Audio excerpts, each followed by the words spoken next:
Here's the truth that will shake the foundation of everything you think you know. The millennial reign has already happened, and the reason why it feels so distant is because you were taught to forget about it. We were taught to expect some glorious future event, the second coming, a utopian age where Christ returns, peace reigns, and the earth is restored. But what if that wasn't a future prophecy, but a memory? According to the book of Revelation, Christ returns, he defeats the beast, then comes 1,000-year reign of peace. That green line? Right there. No wars, no deception, just a divinely ordered world, guided by saints, sages, and spiritual authority. The scholars of preterism are assuming that that time happened in 70 AD. See this little tiny orange blip of a rectangle there? That would have been the life of Christ.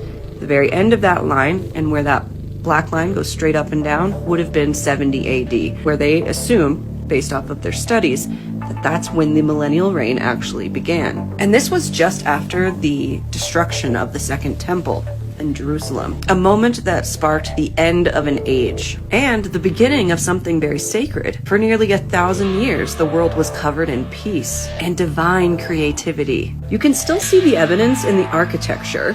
You know, the buildings they tried to mislabel, resonant cathedrals filled with harmonic codes, cities that honored balance, nature, and sacred symmetry. It wasn't primitive, it wasn't chaotic, it was the divine blueprint in motion.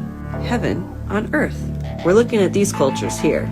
We'll get into that. As we see here, just before Jesus' life began, we've got the Celtics, the Greeks, Mesoamericans, and the Norse. We've got this new sort of a new class, if you will. I find this a little fascinating. I gotta be honest. These were all earthbound traditions. But I want to point out here that this dark blue line, the Greeks, it didn't begin up here pre-flood. It was quite a whiles away from this time. So when people are talking about the Nephilim, and if you have this idea that the Nephilim were the gods of old, you're not necessarily wrong, but you just want to check this timeline here, because it wasn't a pre-flood Greek mythology. It was way after, way after. So this will completely blow out of the water the idea that the Nephilim only existed pre-flood.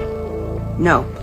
In fact, there's a verse in the Bible that literally says that they were around before and after. So let's keep going. So something we need to keep in mind is that not all Nephilim were bad.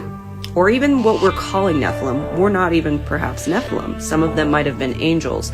They might have even been the saints returning in the millennial reign, as we see these lines extend far beyond into it. And it was during this millennial reign that Christ did not rule alone. He ruled through the saints, those who carried divine frequency, and they walked in remembrance. They didn't wear crowns of gold. They tended to the earth. They sang the truth into stone. They created art, healed bodies, aligned ley lines, and kept the flame. But of course, this did not last forever, because scripture said that after the millennial reign, Satan would be loosed for a little season. What came next was the world that you and I were born into, right over here. If you've ever felt like your soul was born out of order, like you came from a better world, and can't quite explain why this one feels so wrong, it's because you did. You were born after the golden age, during the distortion, during the lie. And that's exactly what we'll dive into in part 4, the rise of the lie. If this stirs something ancient in you, if you feel like you've lived through this once before, you're not remembering fantasy,